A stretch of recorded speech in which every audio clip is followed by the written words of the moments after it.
اگلی کال لیں گے. السلام علیکم، یور آن ایئر. السلام علیکم. وعلیکم السلام. میں انگلینڈ سے بول رہا ہوں اور میں نے مفتی منیر سے ایک بہت ضروری سوال پوچھنا تھا. آپ کی آواز بہت جی کٹ جی کٹ کے آ رہی ہے. آپ بولیں. بولتے رہیے. اچھا، میرا سوال تھا کیا اللہ سبحانہ و تعالی ہر انسان کا ایک جتنا اور ایک جیسا اور برابر بھلا چاہتے ہیں؟ شکریہ. بہت شکریہ. میں نے یہ کہا کہ کچھ ایسا لگا جیسے انہوں نے کہا کہ اللہ سبحانہ تعالیٰ ہر ایک مسلمان کو برابر سمجھتے ہیں اور اس کا برابر اس کے ساتھ برتاؤ کرتے ہیں، اس کا برابر بھلا چاہتے ہیں ہر انسان کا. کیا یہ صحیح ہے؟ اچھا، بقیہ ویڈیو دیکھنے سے پہلے ویڈیو کو لائک کریں، رحم ٹی وی چینل کو سبسکرائب کریں اور بیل آئیکن پر کلک کریں. شکریہ. اچھا، ماشاء اللہ انگلینڈ سے کال کر رہے ہیں اور آپ نے جو سوال کیا شاید آپ یہ پوچھنا چاہ رہے ہیں کہ اللہ تعالیٰ جو ہے ہر ایک کا برابر بھلا اور برابر جو ہے نفع چاہتے ہیں ہر مسلمان کا یا ہر انسان کا. اور یہ کیا یہ صحیح ہے؟ آپ یہ پوچھنا چاہتے ہیں. بالکل اس کے صحیح ہونے میں کوئی شک بھی نہیں ہے. اس کے صحیح ہونے میں کوئی شک نہیں کہ اللہ تبارک و تعالیٰ سب کا برابر بھلا چاہتے ہیں، کیونکہ اللہ تبارک و تعالیٰ کی نظر میں ظاہر ہے کہ سب انسان جو ہے وہ ان کے لیے فلاح و بہبود کے راستے اللہ نے دنیا میں عطا کیے ہیں.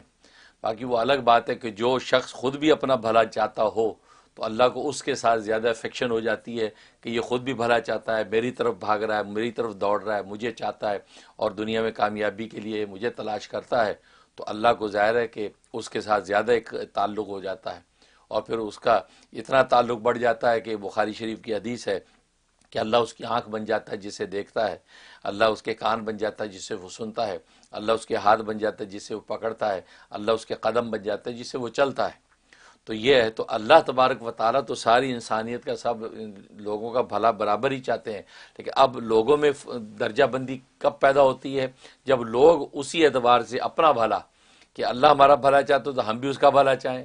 جیسے فطری بات ہے، ابا جو ہے، ابا 5 بیٹے ہیں، ابا چاہتے 5 بیٹے میرے ڈاکٹر بنے، 5 بیٹے کامیاب زندگی اختیار کریں، بہترین نظام زندگی ان کی ہو، ابا یہ چاہتا ہے. اب اس چاہت کے نتیجے میں بچے بھی وہ 5 کے 5 برابر محنت کر رہے ہیں اپنی کامیابی کے راستوں پر، تو باپ کو 5 سے برابر تعلق قائم ہوگا.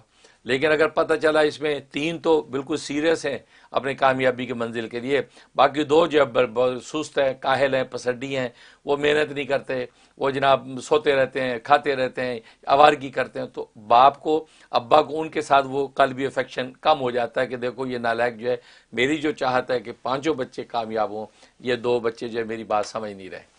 تو وہ اس کا تعلق اسی طریقے سے ربا کا بھی معاملہ یہی ہے کہ ربا سب کے لیے کامیابی و فلاح چاہتا ہے.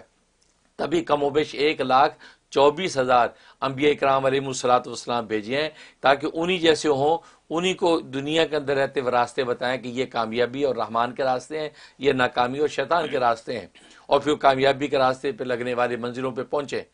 اب یہ کہ اب خود جو اپنا بھی بھلا چاہ کر اللہ کی چاہت پر اپنی چاہت کو قربان کر کے کامیابی اور نیکی کی طرف بڑھتا ہے، تو فطری بات ہے کہ اللہ تبارک و تعالیٰ کو ان کی جو ہے زیادہ اعزاز اور تکریم اللہ کی نظر میں پیدا ہو جاتی ہے. اس لیے قرآن میں کہا ان اکرمکم عند اللہ اتقاکم، اللہ تبارک و تعالیٰ کے نزدیک سب سے زیادہ معزز و مکرم وہ ہے جو سب سے زیادہ تقوی والا ہے. تو یہ تفاوت درجہ بندی بندوں میں اپنی چاہت کے نتیجے میں پیدا ہو جاتی ہے، ورنہ اللہ تبارک و تعالیٰ کی چاہت سب کے لیے برابر ہے کہ وہ کامیابی کی منزلوں کو طے کریں. بہت خوب، بہت شکریہ حضرت.